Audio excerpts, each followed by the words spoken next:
അമൃത് Veni hair elixir presents daily news സായാഹ്ന വാർത്തകൾ powered by Pulimoottil silks KSFE. എന്താ ഒരു മൂഡ് ഓഫ്? ഇപ്പൊ മുടി വല്ലാതെ കൊഴിയുന്നുണ്ട്, അതാ തോന്നുന്നു.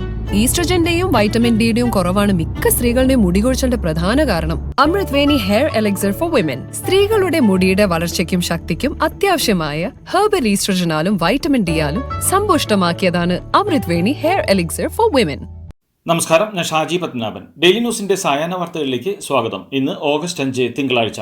ഡൽഹിയിലെ സിവിൽ സർവീസ് കോച്ചിംഗ് സെന്ററിലുണ്ടായ വെള്ളക്കെട്ടിൽ മുങ്ങി മലയാളിയടക്കം 3 വിദ്യാർത്ഥികൾ മരിച്ച സംഭവത്തിൽ രൂക്ഷ വിമർശനവുമായി സുപ്രീം കോടതി. കോച്ചിംഗ് സെന്ററുകളെ നിയന്ത്രിക്കുന്നതിൽ അധികൃതർ പരാജയപ്പെട്ടുവെന്നും കോച്ചിംഗ് സെന്ററുകൾ മരണ അറകളായെന്നും കുട്ടികളുടെ ജീവൻ വെച്ച് കളിക്കുകയാണെന്നും കോടതി വിമർശിച്ചു. സ്വമേധയാ കേസെടുത്ത കോടതി കേന്ദ്ര സർക്കാരിനും ഡൽഹി സർക്കാരിനും നോട്ടീസ് അയച്ചു.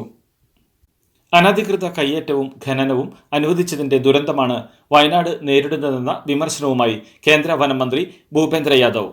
സർക്കാർ സംവിധാനങ്ങൾ ഇത്തരം പ്രവൃത്തികൾക്ക് നിയമവിരുദ്ധ സംരക്ഷണം നൽകിയെന്നും വളരെ സെൻസിറ്റീവായ പ്രദേശത്തിന് ആ പ്രാധാന്യം നൽകിയില്ലെന്നും ഭാവിയിലെങ്കിലും ഈ രീതിയിലുള്ള ഖനനവും മണ്ണെടുപ്പുമടക്കം ഇല്ലാതാകേണ്ടതുണ്ടെന്നും കേന്ദ്രമന്ത്രി വ്യക്തമാക്കി. വയനാട് ദുരന്തവുമായി ബന്ധപ്പെട്ട് സംസ്ഥാന സർക്കാരിനെതിരായ വിമർശനം ഉന്നയിച്ചതിന് അമിത്ഷായ്ക്കെതിരെ അവകാശ ലംഘനത്തിന് തെലങ്കാനയിൽ നിന്നുള്ള ഭാരത് രാഷ്ട്ര സമിതിയുടെ രാജ്യസഭാ MP സന്തോഷ് കുമാർ പരാതി നൽകി. കാലാവസ്ഥാ മുന്നറിയിപ്പ് സംബന്ധിച്ച് സഭയിൽ തെറ്റിദ്ധരിപ്പിക്കുന്ന പ്രസ്താവന നടത്തിയെന്നാണ് പരാതി. ഉരുൾപൊട്ടലുണ്ടാകും എന്ന മുന്നറിയിപ്പ് ഇല്ലായിരുന്നു എന്ന് പല മാധ്യമങ്ങളും വസ്തുതകൾ നിരത്തി വ്യക്തമാക്കിയിട്ടുണ്ട് എന്നും നോട്ടീസിൽ പറയുന്നു. സഭയെ തെറ്റിദ്ധരിപ്പിച്ചത് അവകാശ ലംഘനമാണെന്നും ഇതിൽ നടപടി വേണമെന്നും വ്യക്തമാക്കിയിട്ടുണ്ട്. വയനാട് ദുരന്തത്തിന്റെ പശ്ചാത്തലത്തിൽ കേന്ദ്ര ബജറ്റിൽ കേരളത്തിനായി പ്രത്യേക പാക്കേജ് അനുവദിക്കണമെന്ന ആവശ്യവുമായി തൃണമൂൽ കോൺഗ്രസ്. തൃണമൂൽ MP സാകേത് ഗോഖലെ കേരളത്തിന് പ്രത്യേക പാക്കേജ് എന്ന ആവശ്യവുമായി ധനമന്ത്രി നിർമ്മല സീതാരാമനെ കത്ത് നൽകി. കഴിഞ്ഞ ദിവസം അവതരിപ്പിച്ച ബജറ്റ് ലോക്സഭയിൽ പാസാക്കിയിട്ടില്ലാത്തതിനാൽ പ്രത്യേക നിർദ്ദേശമായി ഉൾപ്പെടുത്തണമെന്നാണ് കത്തിലെ ആവശ്യം. വയനാട്ടിലെ 7ാം ദിനത്തിലെത്തിയ തിരച്ചിലിന് 12 സോണുകളിലായി 50 പേർ വീതമുള്ള സംഘങ്ങൾ. ജില്ലാ ഭരണകൂടം ആവശ്യപ്പെടുന്നതുവരെ തിരച്ചിൽ തുടരുമെന്നാണ് സൈന്യം അറിയിച്ചിരിക്കുന്നത്. ഘട്ടം ഘട്ടമായി തിരച്ചിൽ പ്രവർത്തനവും സംസ്ഥാന ഭരണകൂടത്തിന് കൈമാറാനാണ് സൈന്യത്തിന്റെ തീരുമാനം. ഇന്ന് തമിഴ്നാടിന്റെ സംഘവും സഹായത്തിന് എത്തിയിട്ടുണ്ട്. തമിഴ്നാടിന്റെ 5 കെഡാവാർ ഡോഗുകളെ ഇന്നത്തെ തിരച്ചിലിനായി ഉപയോഗിക്കുന്നുണ്ട്. മുണ്ടക്കൈ ഉരുൾപൊട്ടൽ ദുരന്തത്തിൽ മരിച്ചവരുടെ എണ്ണം 402ആയി. മണ്ണിനടിയിൽ നിന്നും ചാലിയാറിൽ നിന്നുമടക്കം കണ്ടെടുത്തവയിൽ 180 എണ്ണം ശരീരഭാഗങ്ങളാണ്. അതേസമയം ഔദ്യോഗിക കണക്കനുസരിച്ച് മരണസംഖ്യ 222ആണ്. 180 പേരെ ഇനിയും കണ്ടെത്താനുണ്ട്. തിരിച്ചറിയപ്പെടാത്ത മൃതദേഹങ്ങളിൽ 8 എണ്ണം ഇന്നലെ സംസ്കരിച്ചു. ശേഷിച്ച മൃതദേഹങ്ങളുടെ സംസ്കാരം ഇന്ന് നടക്കും. വയനാട്ടിലുണ്ടായ ഉരുൾപൊട്ടൽ ദുരന്തത്തെ കേന്ദ്ര സർക്കാർ L3 പട്ടികയിൽ ഉൾപ്പെടുത്തണമെന്ന് പ്രതിപക്ഷ നേതാവ് VD സതീശൻ. ദേശീയ ദുരന്തമായി പ്രഖ്യാപിക്കാൻ സാധിച്ചില്ലെങ്കിലും ആ നിലയിലുള്ള സഹായം കേരളത്തിന് ലഭ്യമാക്കാൻ കേന്ദ്ര സർക്കാർ തയ്യാറാകണമെന്നും VD സതീശൻ ആവശ്യപ്പെട്ടു. വയനാട്ടിലേത് സാധാരണ പുനരധിവാസം പോലെ ആകരുതെന്നും സമഗ്രമായ ഒരു ഫാമിലി പാക്കേജായി പുനരധിവാസം ആസൂത്രണം ചെയ്യണമെന്നും അദ്ദേഹം പറഞ്ഞു. വയനാട് ദുരന്തത്തിൽ രക്ഷാപ്രവർത്തനങ്ങൾക്ക് നേതൃത്വം നൽകിയ മേജർ ജനറൽ VT മാത്യു മടങ്ങി. മലയാളിയായ മേജർ ജനറലിനെ നാടിന്റെ സ്നേഹവും ആദരവും അറിയിച്ച് ജില്ലാ കളക്ടർ DR മേഘശ്രീ യാത്രയയപ്പ് നൽകി. വയനാട്ടിൽ നിന്ന് പോകുന്നുവെങ്കിലും ബാംഗ്ലൂരിലുള്ള കേരള കർണാടക ഹെഡ്ക്വാർട്ടേഴ്സിൽ നിന്ന് ജില്ലയിലെ രക്ഷാപ്രവർത്തനങ്ങളും തിരച്ചിലും തുടർന്നും അദ്ദേഹം നിരീക്ഷിക്കുമെന്നും ആവശ്യമുണ്ടെങ്കിൽ വീണ്ടും ജില്ലയിൽ എത്തുമെന്നും മേജർ ജനറൽ പറഞ്ഞു. ചൂരൽമലയിൽ രക്ഷാപ്രവർത്തനം നടത്തുന്നവർക്കായി സമയാസമയം ഭക്ഷണമെത്തിക്കാൻ ഡ്രോണുകളും ഉപയോഗപ്പെടുത്തി. ബാസ്ക്കറ്റിൽ 10 പേർക്കുള്ള ഭക്ഷണപ്പൊതികൾ ഒരേ സമയം വഹിക്കാൻ കഴിയുന്ന ആധുനിക ഡ്രോണുകളാണ് ഇതിനായി ഉപയോഗപ്പെടുത്തിയത്. ഹിറ്റാച്ചി JCB തുടങ്ങിയ യന്ത്രങ്ങൾ പ്രവർത്തിപ്പിക്കുന്നവർക്കായി ഭക്ഷണം അവരുടെ കൈകളിൽ നേരിട്ടെത്തിക്കുന്ന സൗകര്യമാണ് ഡ്രോൺ വഴി ഓപ്പറേറ്റ് ചെയ്തത്. പണ്ട് മുത്തശ്ശിയുടെ കല്യാണക്കഥ കേട്ട മുതലെയുള്ള ആഗ്രഹമാണ് അന്നത്തെ മുത്തശ്ശിയെ പോലെ എന്റെ കല്യാണത്തിന് എടുത്തൊരുങ്ങണമെന്ന്.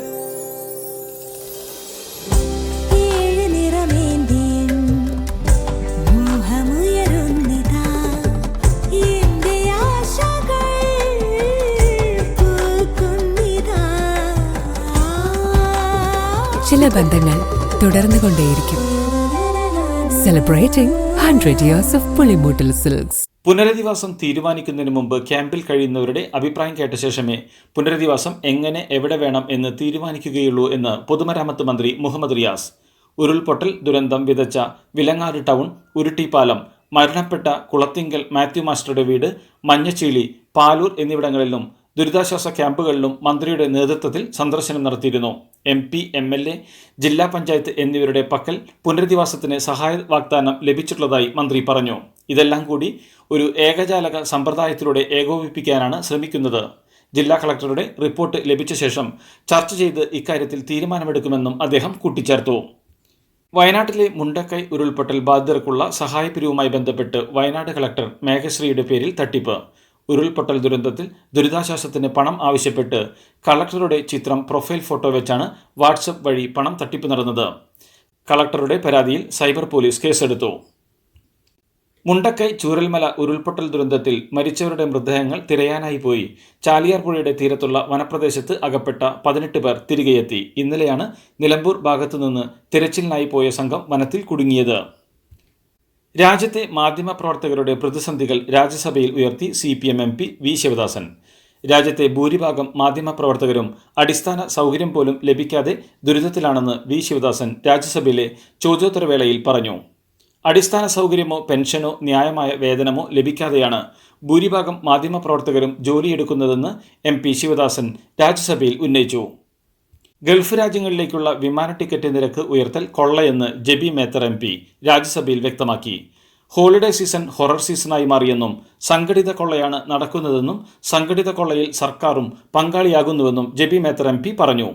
2-3 ഇരട്ടിയല്ല, ടിക്കറ്റ് നിരക്ക് 1,00,000 വരെയായി ഉയരുന്ന സാഹചര്യമുണ്ടെന്നും പ്രവാസികളുടെ യാത്രാ ദുരിതവും വിമാന ടിക്കറ്റ് നിരക്ക് കൊള്ളയും അവസാനിപ്പിക്കാൻ കേന്ദ്ര സർക്കാർ ഇടപെടണമെന്നും ജെബി മേത്തർ ആവശ്യപ്പെട്ടു. തൃശൂർ പറമ്പിക്കുളം അണക്കെട്ടിലെ ജലനിരപ്പ് ഉയരുന്നു. പരമാവധി സംഭരണശേഷി 1825 അടിയുള്ള അണക്കെട്ടിലെ ജലനിരപ്പ് ഇപ്പോൾ 1820 അടിയിൽ എത്തിയതോടെയാണ് മുന്നറിയിപ്പ് പ്രഖ്യാപിച്ചത്. പരമാവധി ജലനിരപ്പിൽ എത്തിയാൽ അണക്കെട്ട് തുറന്ന് വെള്ളം പുറത്തേക്ക് ഒഴുക്കും. 1824 അടിയെത്തുമ്പോഴാണ് ഡാം സാധാരണ തുറക്കുന്നത്.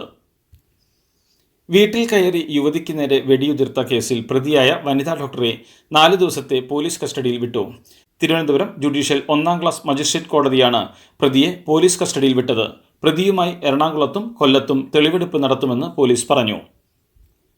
ടിക്കറ്റ് ചോദിച്ചതിന്റെ വൈരാഗ്യത്തിൽ ട്രെയിനിൽ നിന്ന് അതിഥി തൊഴിലാളി തള്ളിയിട്ട് കൊന്ന TTE വിനോദിന്റെ അമ്മ S ലളിത അന്തരിച്ചു. മകൻ മരിച്ച് 4 മാസങ്ങൾ പിന്നിടും മുമ്പാണ് 67-കാരിയായ ലളിതയുടെ അന്ത്യം. കഴിഞ്ഞ ഏപ്രിൽ 2-നായിരുന്നു വിനോദിന്റെ മരണം.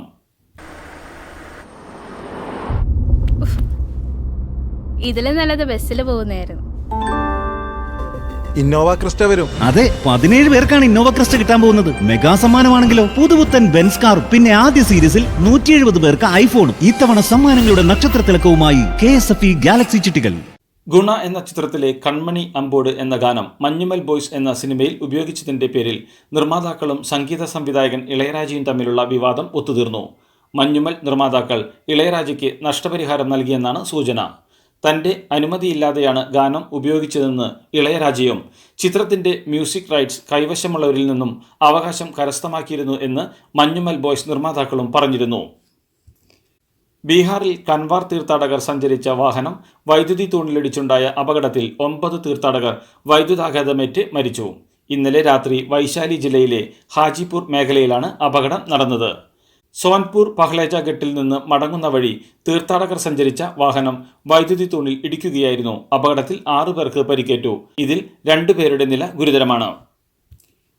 ഹിമാചലിൽ മേഘ വിസ്ഫോടനത്തെ തുടർന്നുണ്ടായ മിന്നൽ പ്രളയത്തിൽ മരിച്ചവരുടെ എണ്ണം 11ആയി. ഷിംല, മണ്ഡി, കുളു എന്നീ ജില്ലകളിലായി 50 പേരെയോളമാണ് കാണാതായിട്ടുള്ളത്. മേഖലയിൽ കരസേനയുടെ നേതൃത്വത്തിൽ തിരച്ചിൽ പുരോഗമിക്കുകയാണ്. അതേസമയം സംസ്ഥാനത്ത് കനത്ത മഴ 3 ദിവസം കൂടി തുടരുമെന്നാണ് കാലാവസ്ഥാ വകുപ്പ് മുന്നറിയിപ്പ് നൽകുന്നത്. ബംഗ്ലാദേശ് കലാപത്തിൽ 97 പേർ കൊല്ലപ്പെട്ടു. നിരവധി പേർക്ക് പരിക്കേറ്റു. കൊല്ലപ്പെട്ടവരിൽ 14 പേർ പോലീസുകാരാണ്. ബംഗ്ലാദേശിൽ രാജ്യവ്യാപകമായി അനിശ്ചിതകാല കർഫ്യൂ പ്രഖ്യാപിച്ചിട്ടുണ്ട്. സംഘർഷം രൂക്ഷമായതോടെ ഇന്ത്യൻ പൗരന്മാർ ബംഗ്ലാദേശിലേക്ക് യാത്ര ചെയ്യുന്നത് കേന്ദ്ര സർക്കാർ വിലക്കി. അതീവ ജാഗ്രത പാലിക്കാൻ ബംഗ്ലാദേശിലെ ഇന്ത്യൻ പൗരന്മാർക്കും നിർദ്ദേശം നൽകിയിട്ടുണ്ട്. വയനാട്ടിലെ ദുരിതബാധിതർക്കായി പ്രാർത്ഥിച്ച് ഫ്രാൻസിസ് മാർപ്പാപ്പ. മഴയിലും ഉരുൾപൊട്ടലിലും നിരവധി പേർ മരിച്ചതും വ്യാപക നാശനഷ്ടങ്ങളുണ്ടായതും മാർപ്പാപ്പ പ്രാർത്ഥനയ്ക്കിടെ അനുസ്മരിച്ചു. ജീവൻ നഷ്ടമായവർക്കും ദുരിതബാധിതർക്കും വേണ്ടി തന്നോടൊപ്പം പ്രാർത്ഥനയിൽ പങ്കുചേരാൻ പോപ്പ് ആഹ്വാനം ചെയ്തു. ഇതോടുകൂടി ഡെയിലി ന്യൂസിന്റെ ഇന്നത്തെ സായാഹ്ന വാർത്തകൾ സമാപിക്കുന്നു. ഡെയിലി ന്യൂസിന് വേണ്ടി വാർത്തകൾ വായിച്ചത് ഷാജി പത്മനാഭൻ. DailyNewsLive.in വാർത്തകൾ വിരൽ തുമ്പിൽ.